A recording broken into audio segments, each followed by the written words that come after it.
I don't think we're gonna ask any questions. It's gonna just be all you guys, but I just want to get a couple in. So, first of all, thank you so much for coming to this. She's such a pivotal, important character. I was thinking about it. Without you, season 2, there would have been nothing. No conflict. So, and I don't know. I mean, I want to ask you one thing. Like, there were a lot of people. I do a podcast on the show, and people always wrote in and they're like, "Shane is totally right." And other people are like, "He's so divisive." Do you get people coming up to you and saying, "I totally support you," or "Why did you do that?" Stuff like that, or Shane?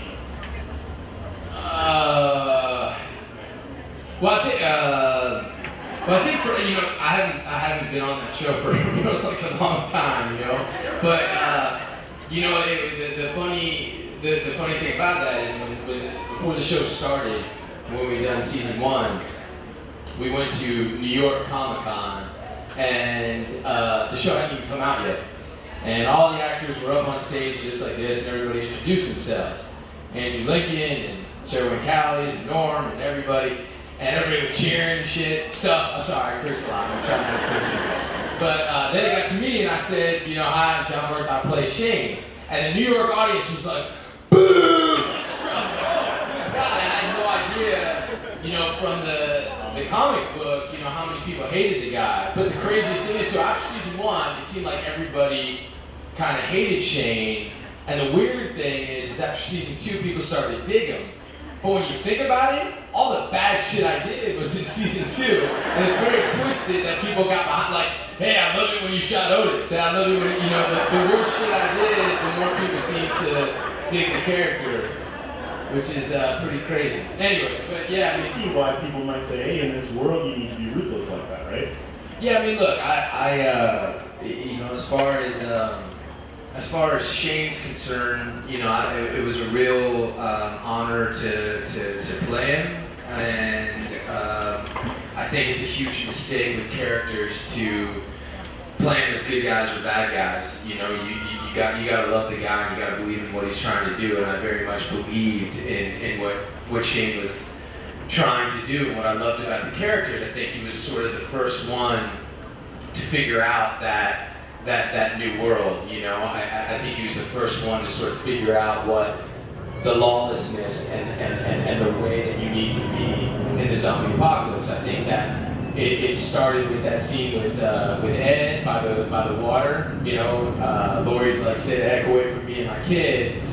And then next thing you know, he sees Ed beating on his lady, so he goes and he starts beating on Ed, and then he's like, "This feels pretty fucking good. I'm gonna keep on doing this." And he realizes that in this world, there's no police, there's no law. If you want to whoop on a dude, you whoop on a dude. And then I think you take that a step further when he's in the woods with a gun and he trains his gun on Rick.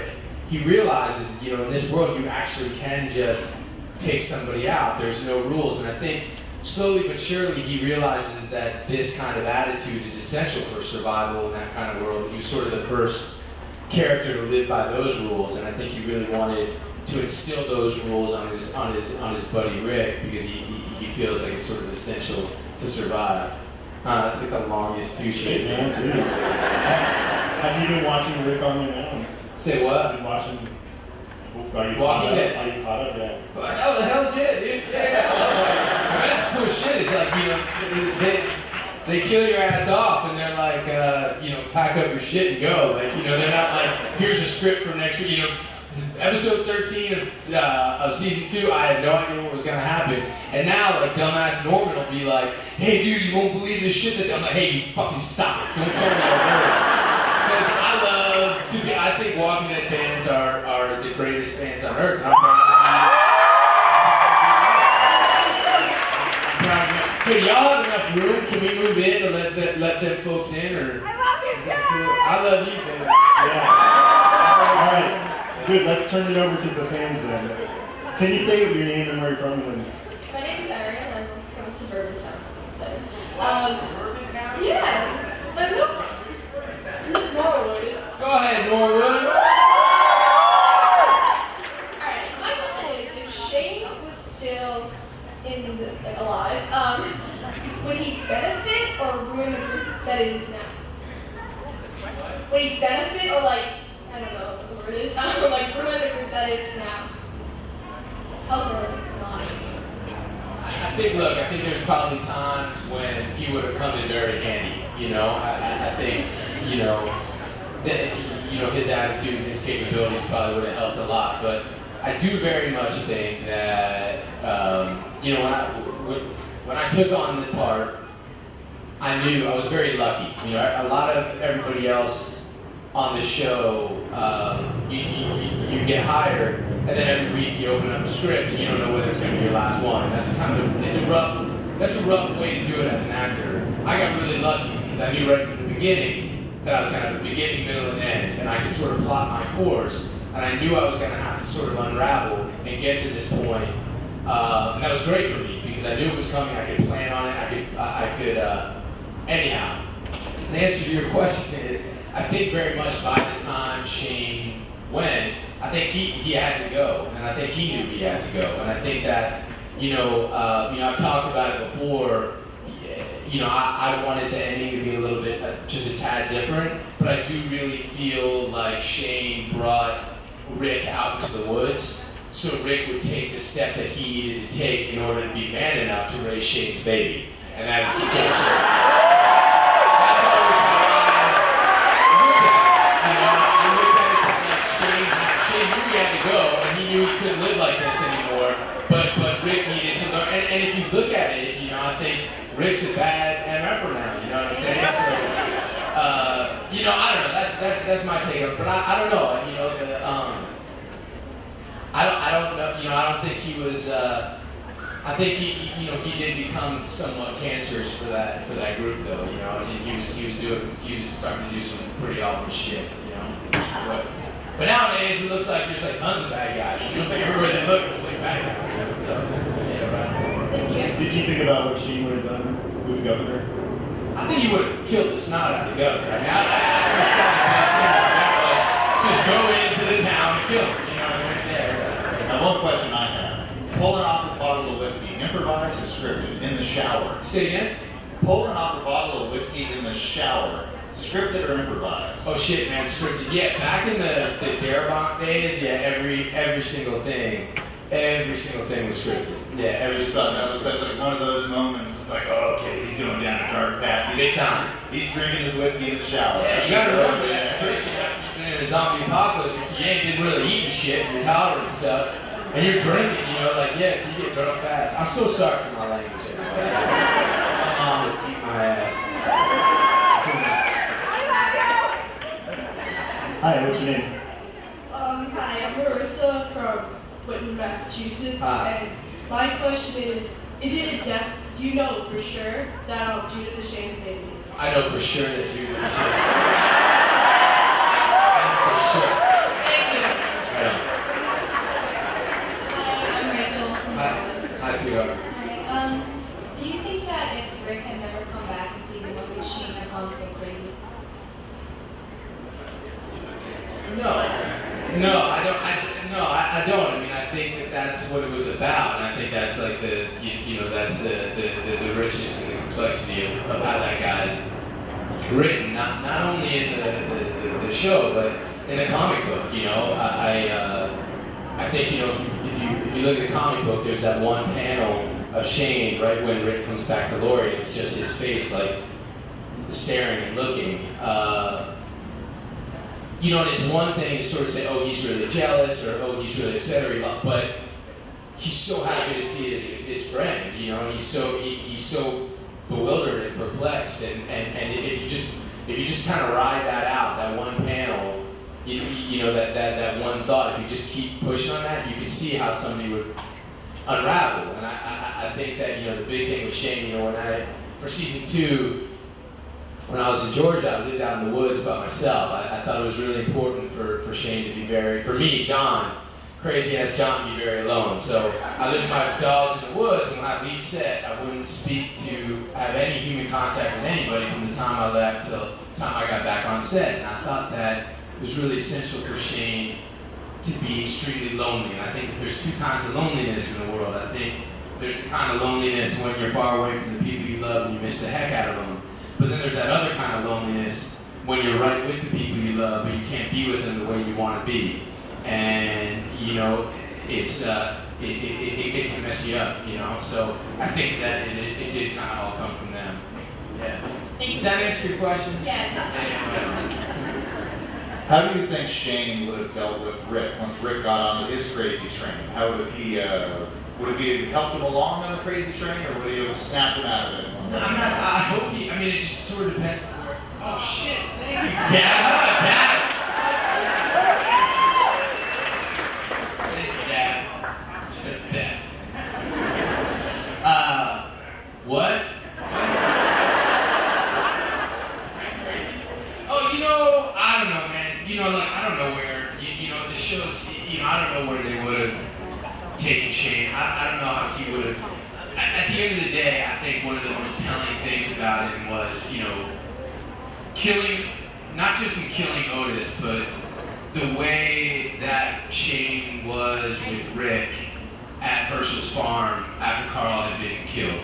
And he was right there for Rick. And he told him, like, you need to pull yourself together. You need to be this boy's dad.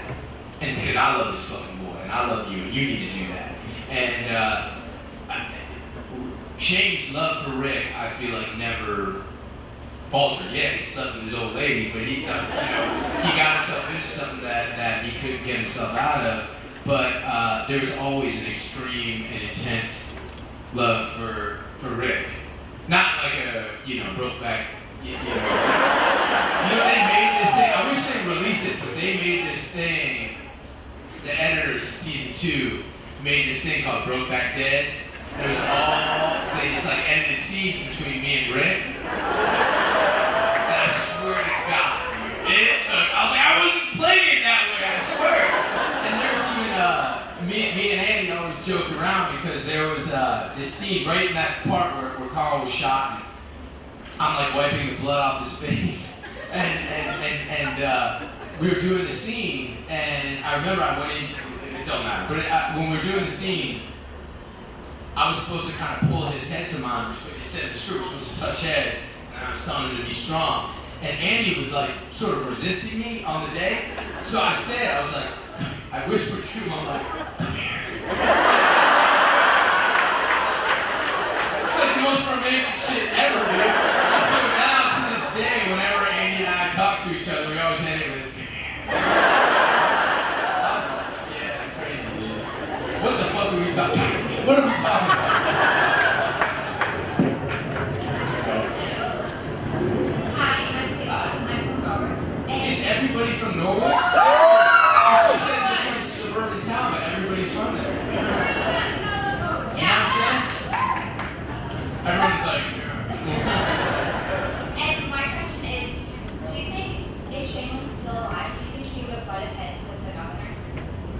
Yeah, I think he would have killed him. I mean, I think he would have stood for, you know, I think he would have, you know, tried to deal with it immediately, you know, like I think that was his attitude. Like when you have a problem, you know, attack it immediately, cut it out, you know. I think that was probably his attitude. The same way that he dealt with the prisoner, you know, I think it's the same kind of thing, you know.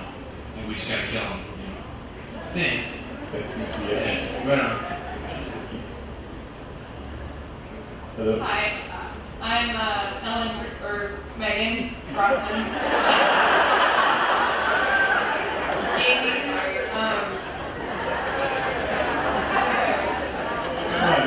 Can't wait for this question. Well, you answered some of my other questions that I have for you, so I was kind of at a loss. So now we're gonna get personal. I was wondering, like, what kind of projects you're looking at, or what kind of roles you'd like to play next. That's a good question. Ellen, maybe?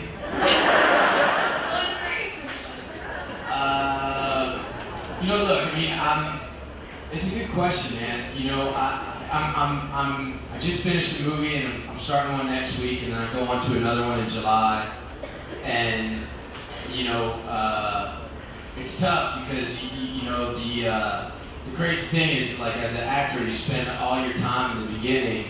Yeah, I really love doing this. Like, I love it. I love it. You know, besides my family, you know, it's what I love most in the world. And it's weird because in the beginning you just try to do it as much as you can, and you scrape and claw, and you just try to work as much as you can because you need to work.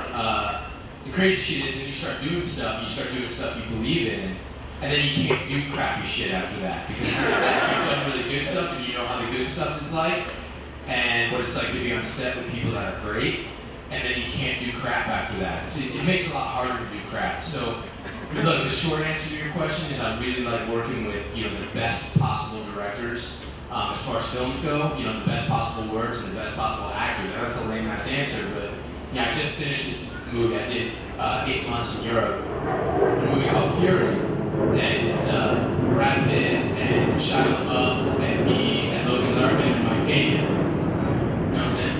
And it's just the 5 of us in a tank. It's about a tank crew in World War II, and the whole movie is just the 5 of us in a tank. We kind of all lost our minds, and it was just as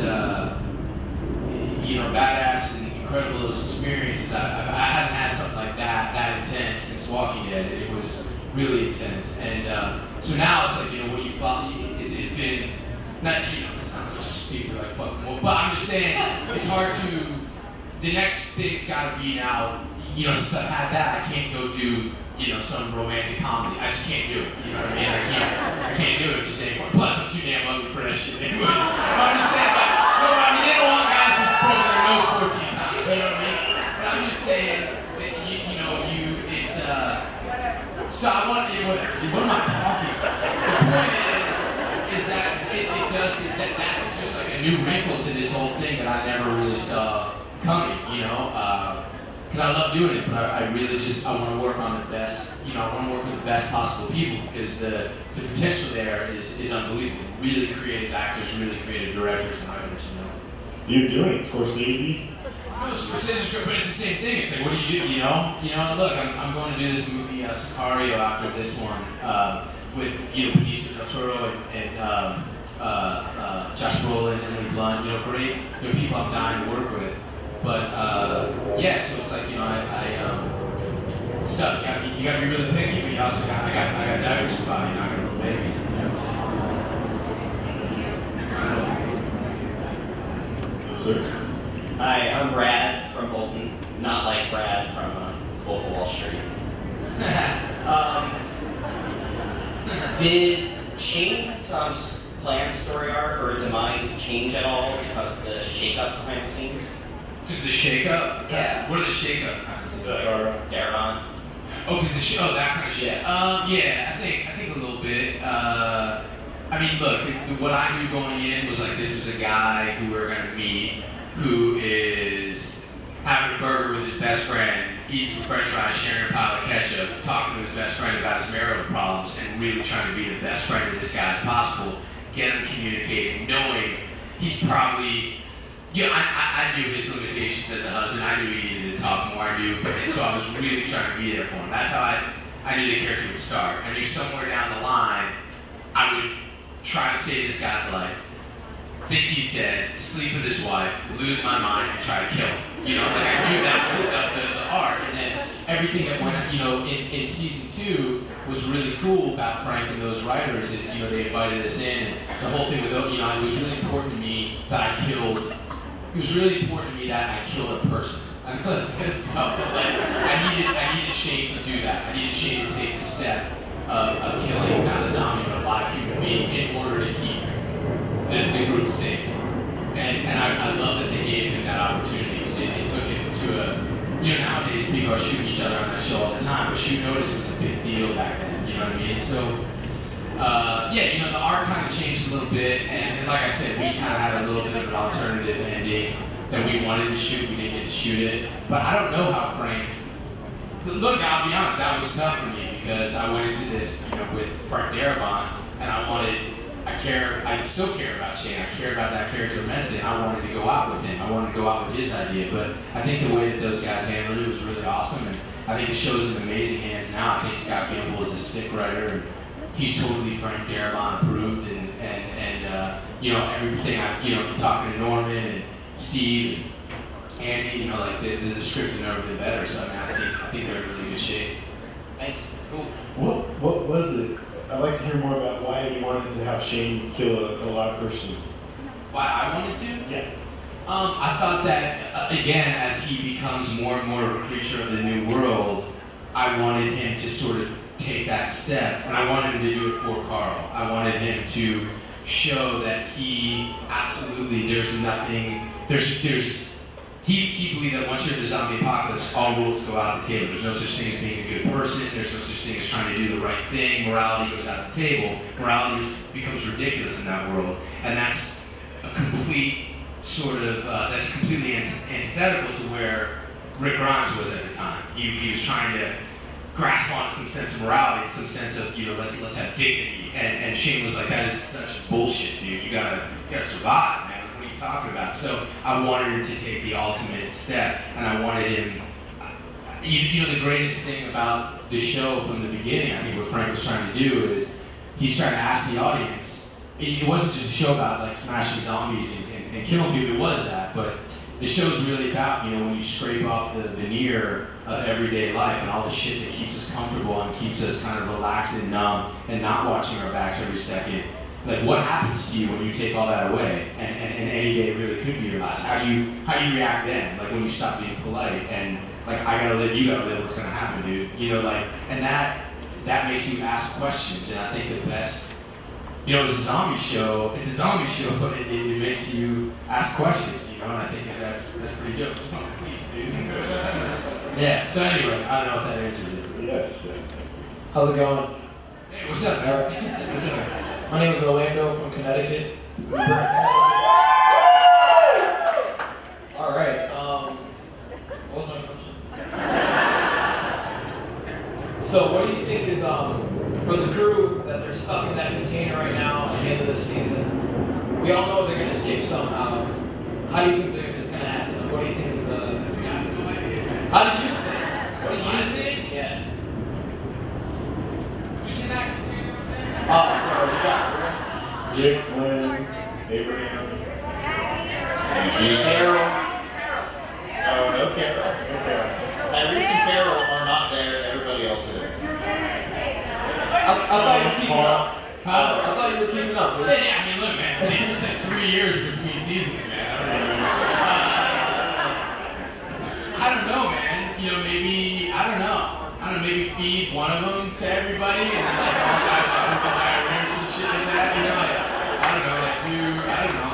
I really don't know, man. I mean, that's, I don't want to know. I really don't want to know. If they tell me, I'm going to be really pissed. I swear when I see, first thing I said to Steven, I was like, dude, don't tell me anything. Just don't tell me anything. I don't want to know, Cool. Thanks. Sorry, that's not an answer. There must be a certain amount of pride I imagine Shane would have to see Rick finally kind of doing what he needs to do to take care of things now. To see his whole arc and his progression. I mean, look, I'm not Shane, I'm John, so like, but I think if Shane, but I mean, I think, I saw a lot of, I'm blown away by, I've always been blown away by Andrew Lincoln. I think he's one of the best actors I've ever worked with in my life. And the thing about Andy is he's equal parts, and I mean, a lot of actors say this kind of shit, it's their line, but I'm not. Andy's equal parts good person as he is an incredible actor. In fact, he's actually a better person than he is an actor, if you can believe it. He's as good a guy as you could possibly have to run a set and be that #1 on the call sheet, and that guy. His work ethic, his heart, he takes his work unbelievably seriously, but he still has time for everybody. He's just, he's something else. And I think it's a real testament to his performance and the kind of actor and man he is, that he basically played this guy for 2 full seasons as kind of bumbling and trying to figure it out and making mistakes, and that's a ballsy thing to do.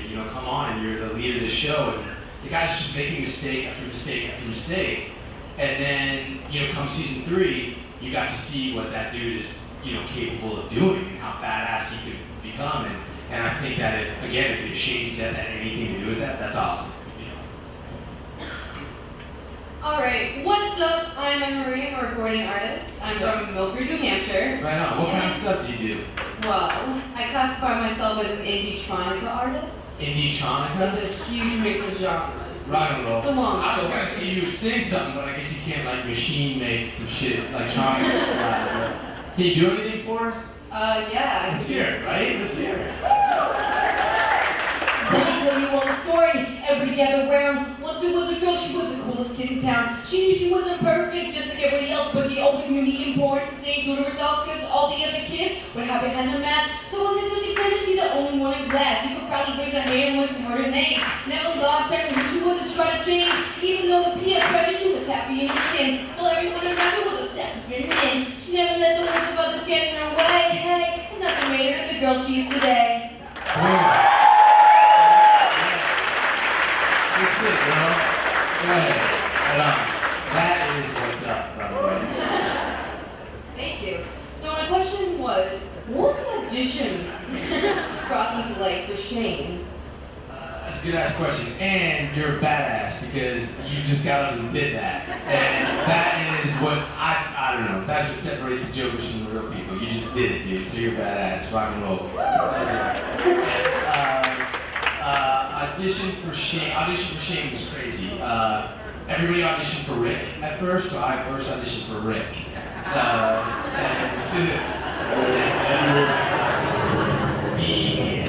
The way that Frank, I can't say nothing good about Frank Darabont, but one of the great things about him is his humanity. Auditioning is a messed up process, but the way he does it is he wants to stay out of the room. So he knows he's just going to make young actors nervous as shit.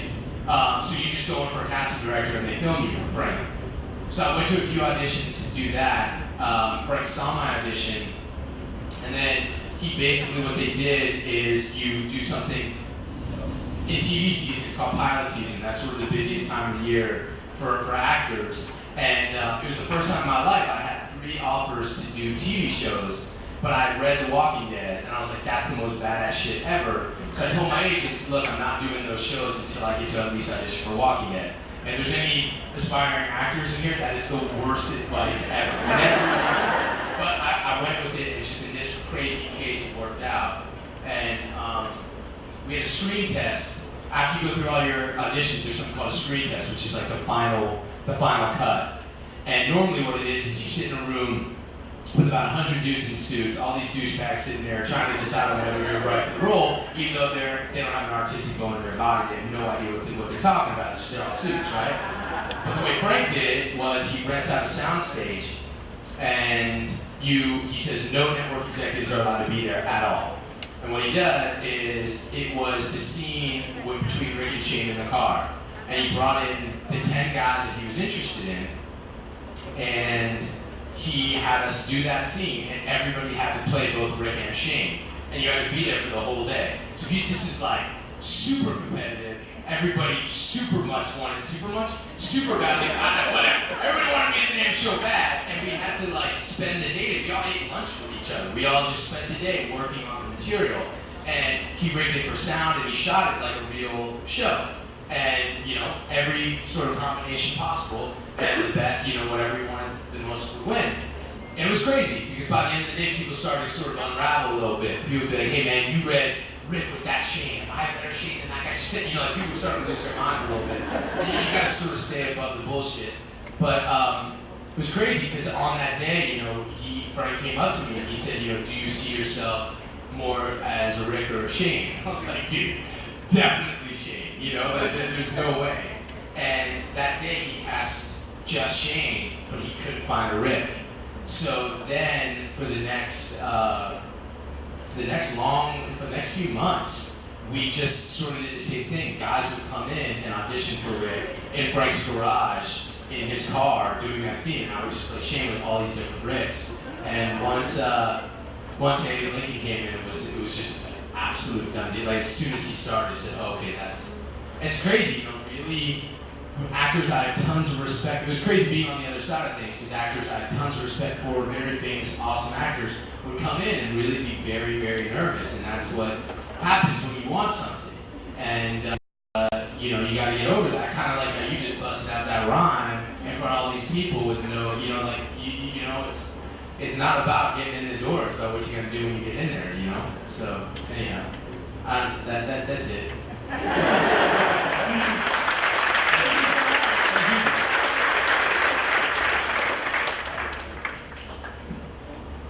Hi, I'm Tyro. I'm from Wales.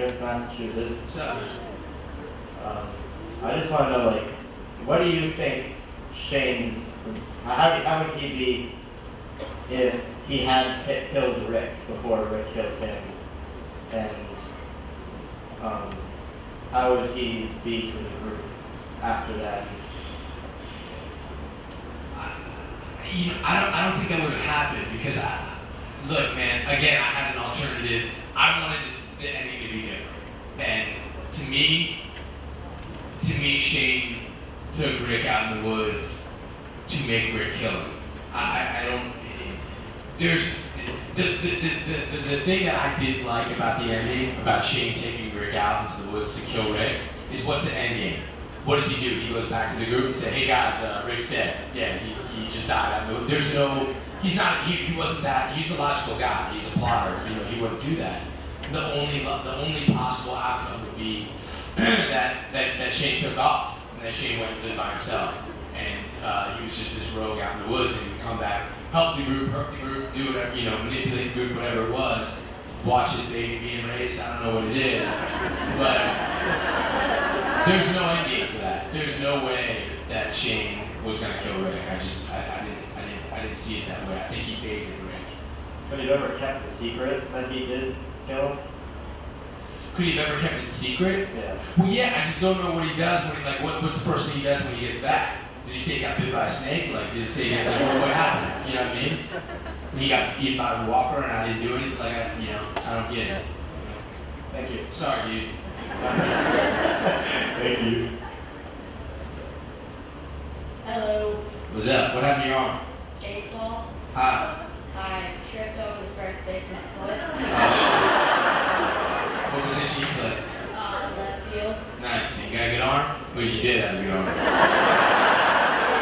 Right on. Next time that happens, shoot him in the leg. I'm Chris and I'm from Waiters, Mass. My man.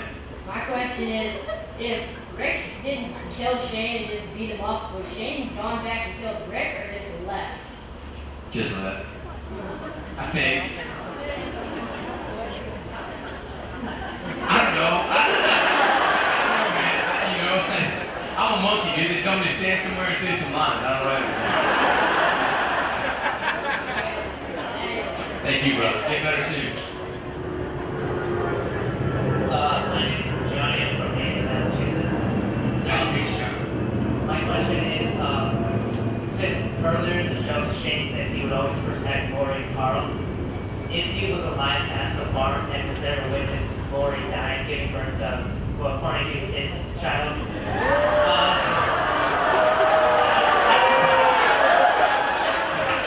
how do you think he would have reacted to it?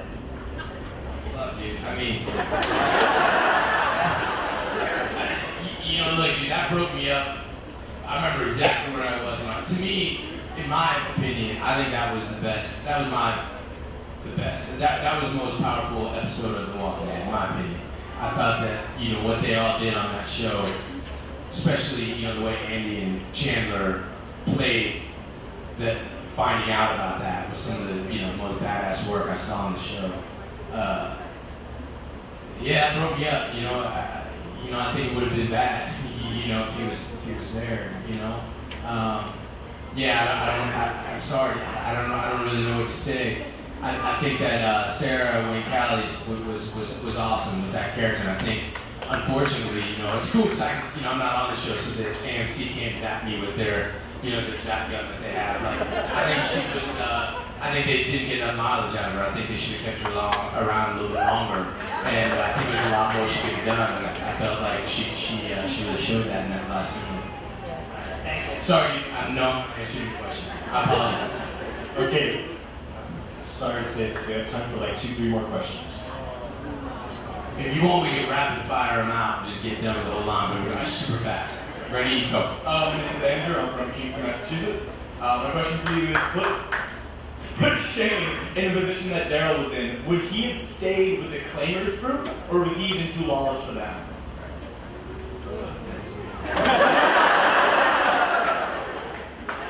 You too lawless for them.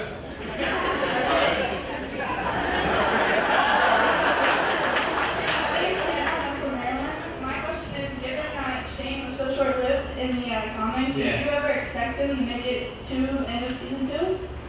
No, I mean, I thought he was going to probably go up to the end of season 1, but I was glad that he made it to the end of season 2. And yeah, really wanted that job, got that job. Heard it was based on a comic book, read the comic book, and I adapted very fast. I was like, holy shit. But yeah, I was glad that I came around. Anyway, thank you.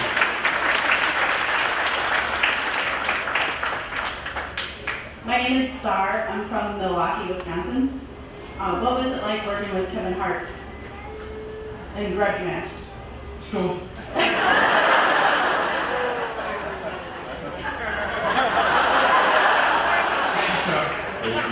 How's it going? People from the Sovereign Commonwealth of Virginia, and I just have a question. If like you have to bring morality and do what you have to do to survive, how do all the badasses who do what they need to do to survive on the show don't survive? Are the writers trying to tell us something that maybe past a certain point, morality helps your survival and doesn't hurt it? Anybody? Yes, I think yes. I think that's it. I think that like the wall that Shane, this ain't facts, alright? I think the wall that Shane felt he had to build around his heart proves that the whole thing about being a human being is you can't do that. So to divorce yourself from emotions and feelings, that it ain't gonna work. You'll eventually do something that will get yourself killed. You know what I mean? Thank you. Rock and roll. Good question. Shit. I'm Steven from Cranston, Rhode Island. Cool. I read somewhere that when Shane died, you wanted him to say Rick as a zombie. Huh? They wanted. I heard that you said. I read somewhere that you said you wanted. I wanted Shane's gun to not be loaded. That's what I wanted. I wanted Rick to pick up Shane's gun and try to shoot zombie Shane and go click, click, click and realize the gun was empty. And then Carl would kill zombie Shane. Oh, because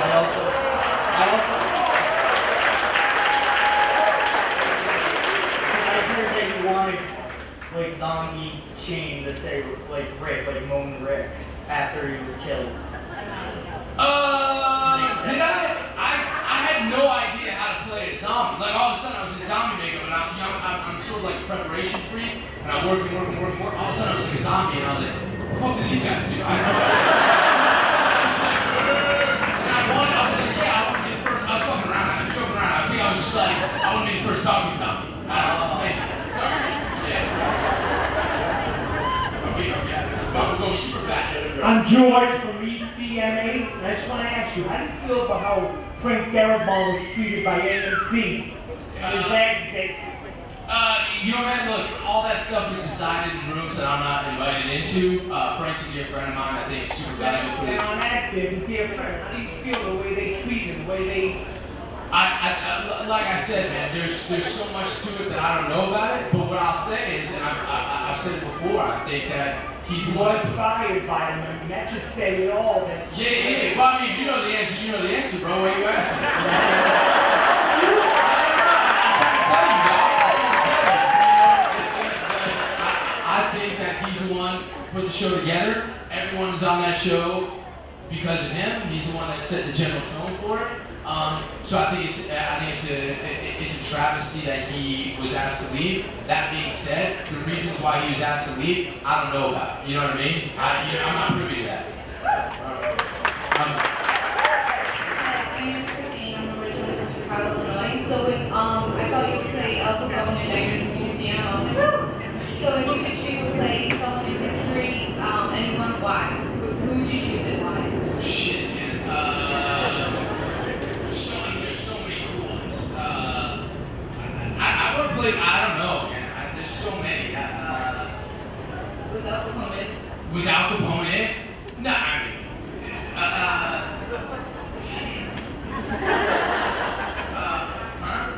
no.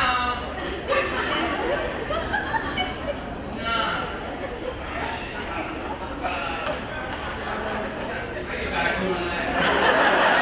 If you come see me, I promise I gotta think about that. I mean, it's like I got some answers, but I don't know. You know, I wanted, you know, I really would love to play Waylon Jennings. You know, like I love Waylon Jennings. I like playing a musician. You know, athletes. You know, there's a lot of athletes I'd like to play. A lot of boxers I'd like to play. Boxing, you know, too many dead boxing moves. Yeah. Anyways. talk. Figure it out. Hi, I'm Sahara from South Hadley, Massachusetts. If Shane were still alive, do you think he would have gone along with Michelle?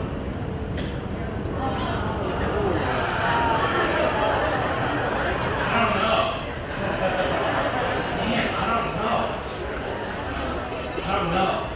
Maybe. I mean, she's pretty good at what she does. Right? She's pretty badass. Yeah, I guess. Thank you. My name is Ab, and my question is, Shane knows it's wrong to be with Lori, and what's keeping him from moving on to like someone else like Andrea? I mean, Andrew tried. What is that? I mean, yeah, I think he tried, like sometimes. So was it like love? Yeah. Okay. Not with Andrea, but with Lori, yeah, I think he loved her, yeah. Hi, I'm Laura. I'm wondering your opinion on the likelihood of a real life, or the possibilities of a real life zombie apocalypse, and what would be your preferred method against zombies? Shotgun.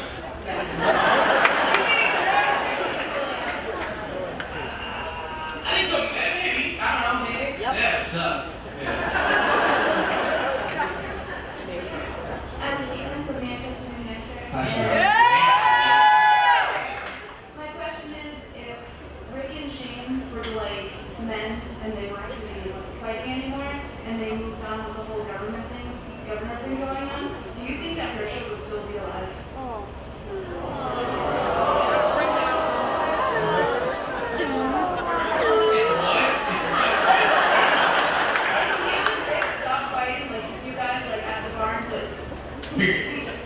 Figured it out, sat down. You guys like were okay. Yeah. And then you guys moved on, and then the governor thing happened, and you know how we killed Herschel. Do you think Herschel would still be alive if Shane was alive? It made me. That's what it got. Hey, thank you. I'm sorry for the... Okay. So tomorrow's Father's Day. How many dads out here? Now,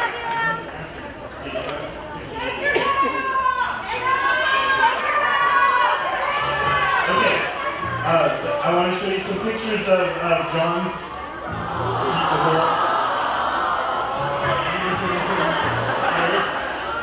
Okay, yeah.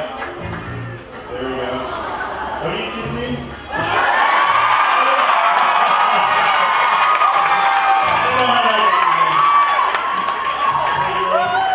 Alright, now, this is my son, Nico, here. He's part Asian. Those are my two little girls. I get to put those in at night. Now, I don't know if you guys know, but James and Eric, who started this whole con, he's got 6 kids. And let's show them. James, come on up here, please. Come on up. Now, we don't need pictures of James' kids because James' kids are all here, and we actually have a surprise for them.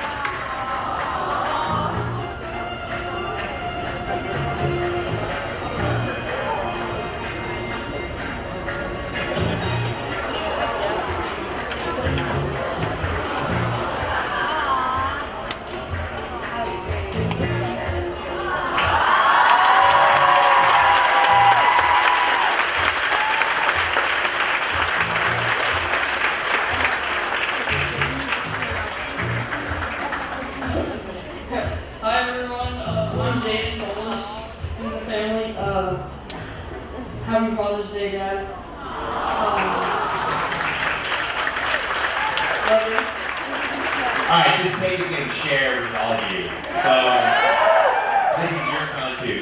And you guys are amazing. Thank you.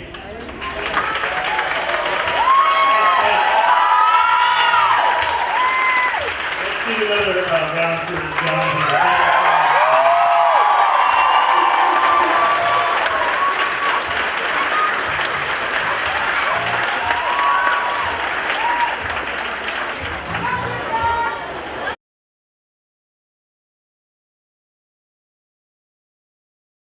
So, what was the character you played on Walking Dead? I played Shumpert the Bowman.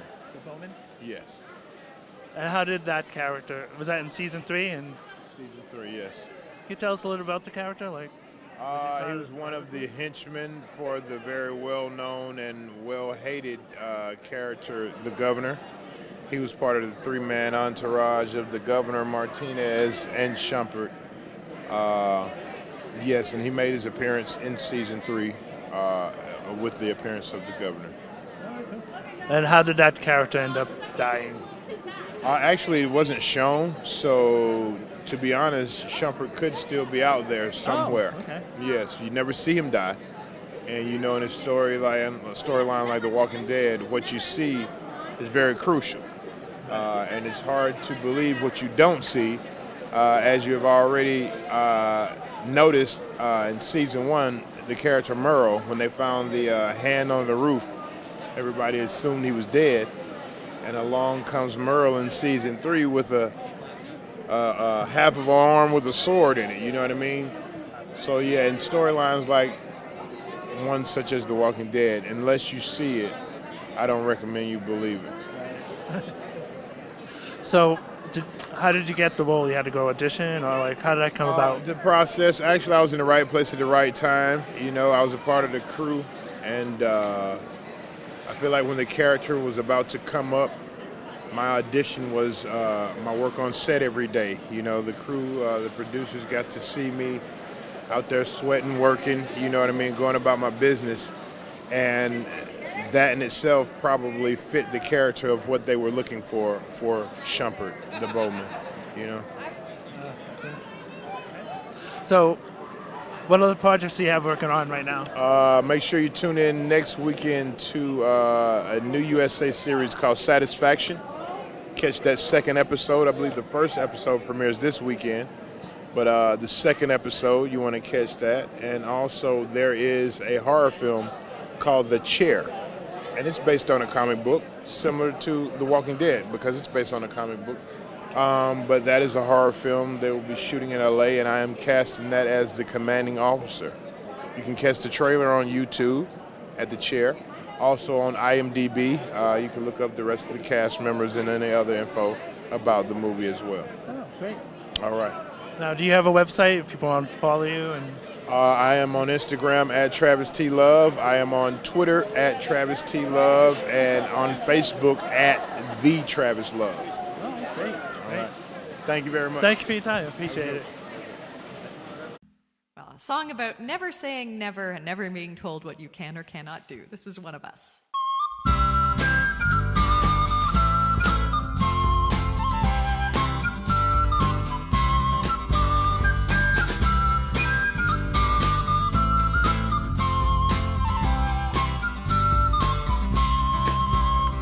Before I got to fighting, or when fighting got to me, I looked to find examples on the field of chivalry, and I saw mighty arms, much stronger than my arms could ever be. So I thought perhaps that field was not for me. But still I stayed and watched the fighting till one figure stood apart, in armor newly fashioned and a helm more pot than art. But each blow was thrown with honor and the lightness of the heart. So I took that step which soon became a start. 'Cause she was not the biggest fighter, nor one to raise a fuss, but I remember being proud that she was one of us. And we might never stand together in a shield wall side by side. Because of her I lift my sword with pride.